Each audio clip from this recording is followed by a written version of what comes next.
Welcome to story box. तब तक हमने देखा था कि शाओ युआन और यान हीजिंग अपने इस नाटक से जनरल हुआंग को अच्छे से सबक सिखाना चाह रहे थे। तो इसी के अंजाम में यान हीजिंग शाओ युआन को मृत्यु दंड दे देता है। तो आगे की कहानी शुरू करते हैं। जब सेनापति शाओ युआन को घसीट कर ले जा रहे होते हैं तो शाओ युआन चिल्लाता है, यान हीजिंग, तुम्हें क्या लगता है मुझे मार के तुम बच जाओगे? मरने के बाद मेरी आत्मा तुम्हें तड़पाएगी, समझे तुम? शाओ युआन के जाने के बाद जनरल चैन यान हीजिंग के पास आते हैं और बोलते हैं, महाराज, एक बार फिर सोच लीजिए। आप राजकुमार शाओ को नहीं मार सकते क्योंकि अभी हम एंसेस्टर्स की वर्शिप करने वाले हैं। जब तक उनकी पूजा खत्म नहीं होती तब तक हम किसी का भी खून नहीं बहा सकते।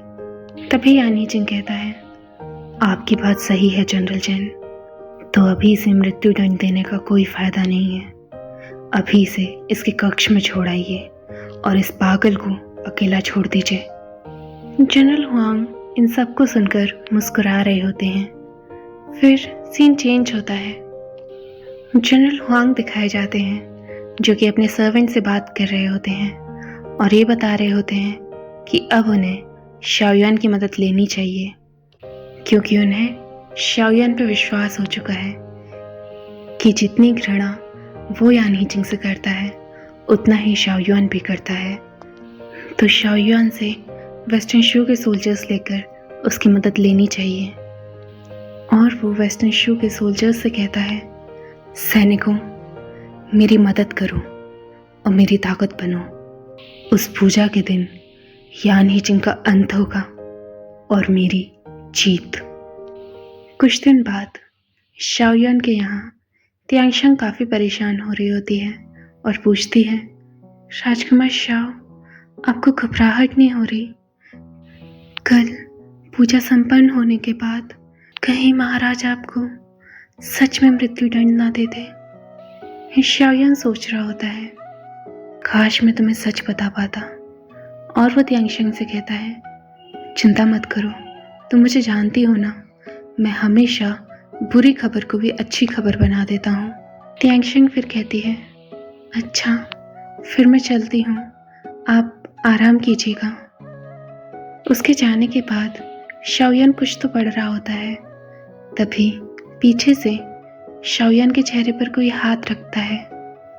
शाओ युआन समझ जाता है कि वो किसका हाथ है और वो यान हीजिंग की तरफ देखता है और कहता है, महाराज, क्या आप मुझसे कुछ चुराने आए हैं?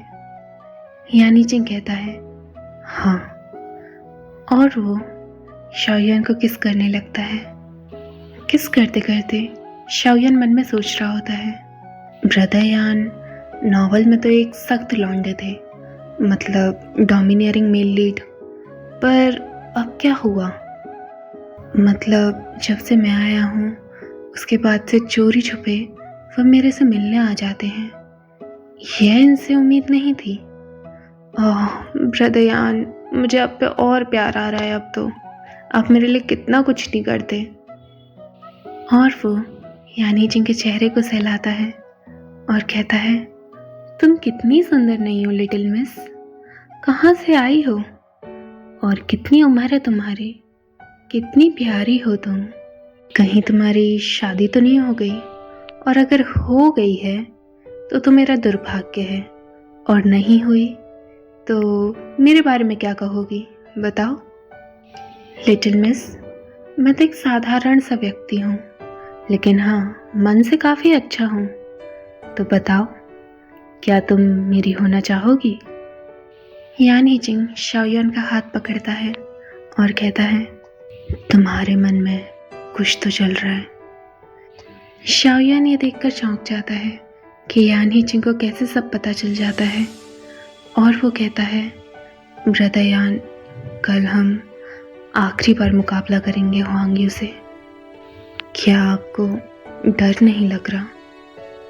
और हमारा चैप्टर एंड होता है। फिर नेक्स्ट चैप्टर में यान हीजिंग बोलता है, नहीं। शाओ युआन फिर मुस्कुराता है और कहता है, ब्रदर यान, क्या जिंदगी में कुछ भी है जिससे आपको डर लगता है? यान ही कहता है, हाँ। शाओयन पूछता है, वो क्या है? जब पेड़ मुरझा जाते हैं और उसके बाद अपने आप ही मर जाते हैं। शाओयन पूछता है, आपको इससे डर क्यों लगता है? यान ही कहता है, क्योंकि उस वक्त तुम मेरे साथ नहीं होते। शाओयन फिर यान ही के पास आता है और कहता है, ब्रदर यान, आप डरिए मत। यहाँ कुछ दिनों से अकेले रहकर मैंने कई चीज़ों के बारे में सोचा। वो सब चीज़ें मैं आपको एक एक करके बताऊंगा बाद में। यान ही कहता है, ज़रूर। फिर अगले दिन शाओयन काफ़ी परेशान था क्योंकि आज पूजा का दिन था और वह यहाँ अकेले बैठा हुआ है और उसे ये भी नहीं पता कि वो करे क्या अब। तभी एक सैनिक आता है, राजकुमार शाओ। शाओयन पूछता है, तुम कौन हो? सैनिक कहता है, जनरल हुआंग आपसे काफ़ी ज़्यादा खुश हैं कि वेस्टर्न शू के आपने सारे के सारे सैनिक उन्हें सौंप दिए, तो वह चाहते हैं कि आप इन सब चीज़ों की भागीदारी बने। और वह उनको सूट दिखाता है। शाओयन कहता है, पर मैं नहीं जा सकता, मुझे महाराज ने यहाँ अंदर रहने को बोला है। सैनिक कहता है, ये आप क्या बात कर रहे हैं? आज के बाद ये सारा का सारा राज्य जनरल हुआंग के लिए होगा, तो फिर किस राजा की बात मान रहे हैं आप? फिर शाओयन मन में सोचता है, अगर मैं नहीं गया तो हुआंगियों को शक हो जाएगा और इतनी सारी मेहनत पानी में फिर जाएगी। मुझे जाना होगा। और वह उस सैनिक की कॉस्ट्यूम को पहन लेता है। वहीं एंसेस्ट्रल वर्शिप के दौरान यान ही अपनी पूजा कर रहा होता है। वहीं जनरल हुआंग उसको देख रहे होते हैं। तभी पीछे से शाओयन आता है और कहता है, जनरल हुआंग, क्या खेल रचा है आपने, बहुत खूब। जनरल हुआंग कहते हैं, यह सब आपकी वजह से ही तो हुआ है, आपने अपने सैनिक हमें सौंपे। आप बताइए, आपको कैसा लग रहा है? शाओयन कहता है, सच बताऊं तो काफ़ी ज़्यादा मैं डरा हुआ हूँ और अजीब सी बेचैनी हो रही है। जनरल हुआंग कहते हैं, आपको पता है मेरे पिताजी पे गलत आरोप लगाया गया था और उसकी वजह से ही उन्हें कारागार में डाल दिया। मैंने अपनी माँ को भीख मांगते हुए देखा है, लेकिन फिर भी किसी ने हमारी मदद नहीं करी। उस वक्त मैं सोचता था कि मैं एक दिन ऐसा ज़रूर लाऊंगा जहाँ मैं अपना बदला अपने परिवार के लिए ले सकूं। 6 साल मैंने कई लड़ाइयाँ लड़ी ताकि मैं यहाँ का डिप्टी जनरल बन सकूं। लेकिन जैसे ही मुझे लगा कि अब मुझे वो पद मिल चुका है जहाँ से मैं अपने परिवार की तौहीन को मिटा सकूं और बता सकूं कि मेरे पिताजी के साथ कितना गलत नहीं हुआ, तभी मुझे पता चला कि मेरे माँ बाप गुजर चुके हैं। उसके बाद मुझे समझ आ गया कि ज़िंदगी में मेरे पास अब कोई लक्ष्य नहीं है सिवाय एक के कि जितनी ताकत मिल सके उतनी हत्याऊं। तभी एक सैनिक आता है और कहता है, जनरल हुआंग, यान ही पहाड़ की ओर बढ़ चुके हैं। जनरल हुआंग फिर चिल्लाते हैं, सारे के सारे सैनिकों को वहीं मौजूद कर दो। यान ही अब अकेला है, हमें उसे मारना होगा। वहीं यान ही पहाड़ की चोटी पर अपनी पूजा कर रहा होता है। तभी पीछे से एक आवाज़ आती है। यान ही मुड़ के देखता है तो काफ़ी सारे सैनिक उसके आमने सामने आ गए थे। वह उस पर हमला कर ही रहे होते हैं, पर यान ही अपना बचाव अच्छे से करता है। तभी जनरल हुआंग आ जाते हैं और बोलते हैं, महाराज, क्या आपको कभी लगा था कि एक ऐसा भी दिन आएगा आपके लिए? यान ही जनरल हुआंग की ओर देखता है, लेकिन जैसे ही वह शाओयुआन को देखता है वह चौंक जाता है। उसके बाद जनरल हुआंग शाओयुआन की तरफ आते हैं और बोलते हैं, आपने कभी तो नहीं सोचा होगा कि आपका खुद का जनरल और खुद का आपका प्यार दोनों एक संग मिलकर आपके खिलाफ जाएंगे। आपको कैसा लग रहा है? मज़ा आया? और हमारा चैप्टर एंड होता है। फिर नेक्स्ट चैप्टर में यान ही ये सब सुनकर कहता है, मैंने तो सोचा था ये केवल मेरा कंसोर्ट बनना चाहता है, लेकिन मैंने कभी नहीं सोचा था कि ये तुमसे मिलकर मेरे खिलाफ साजिश भी रच सकता है। जनरल हुआंग फिर अपनी तलवार निकालता है और कहता है, अभी बहुत कुछ है जो कि आप नहीं जानते कि क्या होने वाला है, लेकिन अब ये सब के लिए आपके पास समय नहीं है। जब आप नरक में जाएं तो उस पर विचार करना कि आपने क्या क्या नहीं करा है। यान हीचिंग कहता है, उसको तलवार दो। जनरल हुआंग कंफ्यूज होता है। फिर शाओयुआन की तरफ वो इशारा करके कहता है, राजकुमार शाह मेरे से काफ़ी ज़्यादा नफरत करते हैं। मैं चाहता हूँ कि मैं उन्हें ही मौका दूँ कि वह मुझे मारे। सही रहेगा ना? शाओयुआन समझ जाता है कि यान हीचिंग उसे अपने पास बुलाना चाहता है ताकि जब लड़ाई हो तो शाओयुआन पर कोई खतरा ना आए। और उसके बाद शाओयुआन अपनी तलवार निकालता है और कहता है, तुमने सही कहा, मैं इसका अंत आज ही करूँगा। जनरल हुआंग कहते हैं, जी ज़रूर, तो राजकुमार शाओ चाहिए। और वह यान हीचिंग की तरफ आ रहा होता है और पास आते आते वह कहता है, यान हीचिंग मुझे सच बताना, क्या कभी भी ज़रा सा भी मैंने तुम्हारे दिल में अपने लिए जगह बनाई है? यान हीचिंग क्या तुमने कभी भी ज़रा सा भी मुझसे प्यार करा है? ज़रा भी मेरी खुशी, मेरे आंसुओं के बारे में सोचा है? बताओ मुझे, एक बार भी सही, पर कभी सोचा है क्या? वह ये सब इसीलिए बोल रहा था ताकि वो सारे गार्ड्स का ध्यान भटका सके और सीधा यान हीचिंग के पास चला जाए। और जैसे ही वो यान हीचिंग के पास चला जाएगा, वह सारे गार्ड्स को कमांड दे देगा कि वो जनरल हुआंग की तरफ अटैक करना चालू कर दें। और वो पास आ रहा होता है और चिल्लाता है, यान हीचिंग बताओ मुझे, क्या कभी भी तुमने मुझसे प्यार करा है? यान हीचिंग उसकी ओर ब्लाइंडली देखता है और फिर कहता है, शुरू से लेके अंत तक मैंने केवल शाओयुआन को चाहा है और उसके अलावा किसी को नहीं। शाओयुआन ये सुनकर शर्मा जाता है और वो कहता है, क्या तुम उस शाओयुआन की बात कर रहे हो जो अब मर चुका है और उसी के लिए तुम मुझे रिप्लेसमेंट बना कर लाए थे? और वो मन में सोचता है, ब्रदर यान ऐसी बातें मत करो ना, ऐसे मैं रो दूंगा इन सब के सामने। सारे गार्ड्स ये सीन देखकर रोने लगते हैं। कितना बुरा है, मुझे राजकुमार शाह के लिए बहुत बुरा लग रहा है, बहुत ज़्यादा। जनरल हुआंग अपने गार्ड को मारता है और कहता है, शांत हो जाओ, यहाँ कोई ड्रामा देखने नहीं आए हैं हम। और फिर वो सोल्जर्स की ओर देखता है। वेस्टर्न शू के जो सोल्जर्स थे उन्होंने पहले से ही अपनी तलवार निकाल रखी थी। जनरल हुआंग मन में सोचते हैं कि मेरे बिना कमांड दिए इन सब ने क्यों निकाल ली, और उन्हें शाओयुआन पे शक होने लगता है। और वो सीधा शाओयुआन के पास आते हैं और उसे खींच के कहते हैं, राजकुमार शाओ आप रहने दीजिए। यान हीचिंग भले ही अकेला है लेकिन बहुत ही ज़्यादा महारथी है, इसका मुकाबला मैं करूँगा।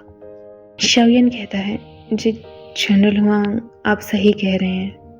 और जनरल हुआंग चिल्लाते हैं, सारे के सारे सैनिकों कान खोल के सुन लो, हमें यान हीचिंग की मौत चाहिए, अभी के अभी। और सारे के सारे सैनिक यान हीचिंग की तरफ हमला करने लगते हैं, लेकिन यान हीचिंग काफ़ी अच्छा फाइटर था, वो उनसे काफ़ी सही मुकाबला कर रहा था। लेकिन वहीं उसके मन में एक विडंबना थी कि जनरल हुआंग के संगी शाओयुआन है, कहीं शाओयुआन को कुछ ना हो जाए। लेकिन तभी यानी जिंग को एक आवाज़ आती है और वह सब लोग मुड़कर जनरल हुआंग की ओर देखते हैं। जनरल हुआंग पर शाओयुआन ने हमला कर दिया था और उस हमले के बाद शाओयुआन सीटी बजाता है और कहता है, महाराज को बचाओ, सबके सब महाराज को बचाओ। और वह भागकर यानी जिंग की ओर जा रहा होता है। और तभी चैन का यानी कि जनरल चैन अपने सिपाहियों को लेकर आ जाते हैं और बोलते हैं, हुआंग यू, तुमने महाराज के खिलाफ गद्दारी करी है, तुम्हारा अंत निश्चित है। जनरल हुआंग ये सब जब सुनते हैं तो मन में सोचते हैं, चैन का यहाँ क्या कर रहा है, और उसे समझ आ जाता है कि ये सब शाओयुआन का षड्यंत्र था और अब तक वह एक कठपुतली की तरह शाओयुआन और यान हीजिंग के इशारों पर नाच रहा था। वहीं शाओयुआन काफ़ी आगे तक भाग चुका था और मन में सोचता है, मैं काफ़ी बाहर आ चुका हूँ, यहाँ हुआंग यू मुझे नहीं पकड़ सकता और अब आराम से यान हीजिंग हुआंग यू को मार सकते हैं। तभी लेकिन पीछे से शाओयुआन पर कोई तलवार से वार करता है और शाओयुआन नीचे गिर जाता है और उसके बाद जनरल हुआंग उसकी गर्दन को पकड़ते हैं और कहते हैं, तुम्हारी हिम्मत कैसे हुई कि मेरे खिलाफ षड्यंत्र रचो तुम। भले ही मैं यान हीजिंग को नहीं मार पाया, लेकिन मैं तुम्हें नहीं छोड़ूंगा। तभी लेकिन पीछे से यान हीजिंग की आवाज़ आती है, उसे कुछ मत करना। जनरल चैन उसको देखकर चौंक जाते हैं और कहते हैं, वाह महाराज, आप आ गए। लगता है आपको अपनी रखेल के लिए कुछ ज़्यादा ही मोहब्बत है। और वह चाकू शाओयुआन की गर्दन पर रखता है और कहता है, यान हीजिंग, मैं अच्छे से जानता हूँ तुम क्या चाहते हो। तुम मुझे पकड़ के मुझे बर्बाद कर देना चाहते हो। मुझे नहीं लगता तुम्हें इस रखेल राजकुमार शाओ के लिए ज़रा भी प्यार है, तो मैं इसे क्यों छोड़ूं।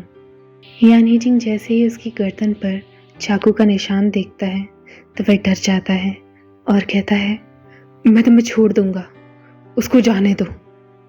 जनरल हुआंग कहते हैं, बड़ा अच्छा नाटक कर लेते हैं आप। वैसे ये क्या कर रहे हैं आप? अगर आप राजकुमार शाओ को बचाना चाहते हैं तो अपनी तलवार को छोड़िए। यान हीजिंग अपनी तलवार को फेंक देता है। उसके बाद जनरल हुआंग कहता है, मुझे अभी भी विश्वास नहीं है आप पर। मतलब ऐसा कैसे हो सकता है? एक महाराज अपनी रखेल के लिए इतना ज़्यादा? यान हीजिंग कहता है, तुम चाहते क्या हो? जनरल हुआंग कहता है, मैं चाहता हूँ कि तुम अपने घुटनों पर आ जाओ और मेरे से भीख मांगो। शाओयुआन चिल्लाता है, ब्रदर यान, नहीं। लेकिन यान हीजिंग अपने घुटनों पर आ जाता है और उसके बाद जनरल हुआंग से कहता है, मैं तुमसे भीख मांगता हूँ, शाओयुआन को जाने दो। अगर तुम उसे छोड़ दोगे तो मैं तुम्हें छोड़ दूंगा। शाओयुआन यान हीजिंग की ये कंडीशन देखकर रोने लगता है, क्योंकि वह नहीं देख सकता था कि उसके ब्रदर यान किसी के आगे भीख मांगे, और वो रोने लगता है, ब्रदर यान, नहीं, प्लीज।